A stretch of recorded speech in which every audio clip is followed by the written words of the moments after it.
भगवान की पूजा करो। सुबह उठ करके सूर्य उदय होते ही अपने घर से थाली में 16 दीपक जलाओ। 16 दीपकों के ऊपर यदि लिख सको तो पेन से 16 कारण भावना लिखो, दर्शन, विशुद्धि, विनय, संपन्नता आदि उस पर लिखो। दीपक के ऊपर कम से कम वो प्रतीक भावना का प्रतीक हो जाए। और 64 बातियां हो, एक में 4 दीप बातियों में 64 बातियां हो जो 64 रिद्धियों का प्रतीक हो, क्योंकि तीर्थंकर 16 कारण भावना से तीर्थंकर बने और 64 रिद्धियां उन्होंने प्रकट की। अब उनकी आप पूजा करो। भगवान के मोक्ष कल्याण निर्माण लाडू आरती उतारो। जब घर में आए तब शाम को जो घर की पूजन है वो गुरु पूजन है, वो गौतम गंधर की पूजन है। उसमें भी वही करना चाहिए। 64 रिद्धियां तो उनको प्राप्त हुई ही हैं।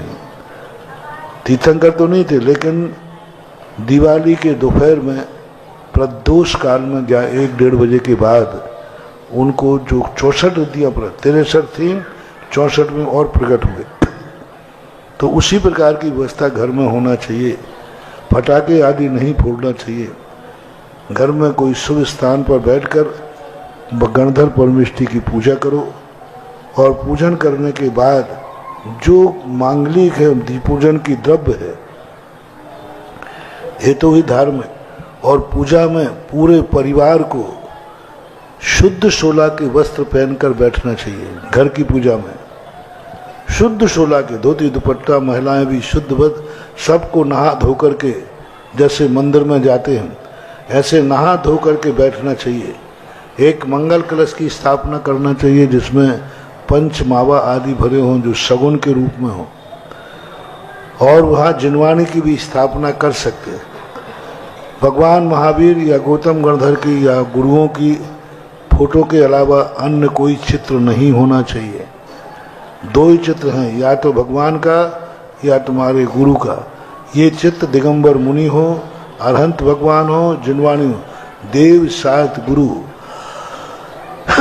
प्रतीक के रूप में हम उनको रख सकते हैं। और उनकी पूजा करने के बाद पूरा परिवार नहा धो करके हो गए, शुद्ध वस्त्र पहनकर पूजा करें।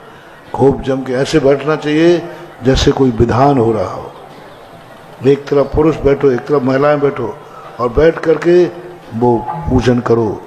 और पूजन करने के बाद अब यदि आपको शगुन करना है, मांगलिक करना है, तो जो पूजन के बाद पुष्प बचें उन पुष्पों को रकाबी में थाली में रख करके आप अपने तिजोरी पर, आप अपनी दुकान पर, आप अपनी फैक्ट्री में, आपके मकान पर उनको फेंक सकते हैं। ये से साक्षात कहलाते।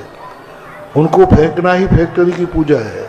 गाड़ी खरीदी, गाड़ी पर पुष्प क्षेपण कर दिया, यही गाड़ी की पूजा है। तो इस प्रकार से करके बही खाता वगैरह है उस पर भी पुष्पों का क्षेपण कर दिया, यही पूजा है। तो इस प्रकार की स्थितियां बनना चाहिए।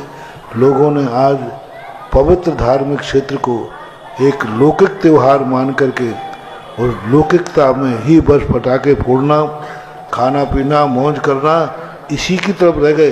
पूजा पाठ तो बिल्कुल बंद हो गई। कई लोग बस दीपक जला देते, हो गई पूजा। दीपक जला दिया, पूजा हो गई, कोई अर्घ नहीं। बहुत बड़ी पावन चीज है। दिवाली के दिन घर में पूजन करने का मौका मिलता है। मान लीजिए सभी शुद्ध नहीं कर पाए तो कम से कम एक जोड़ा परिवार का तो धोती दुपट्टा पहन करके, शुद्ध वस्त्र पहन करके पूजा करना ही चाहिए। पूजा अष्टदव से करो, श्रीफल से करो, गोले से करो, सोने चांदी के श्रीफल से करो, वो आपका महिमा है। ऐसी पूजा का अपने यहाँ बखान है और यही है। पुस्तकें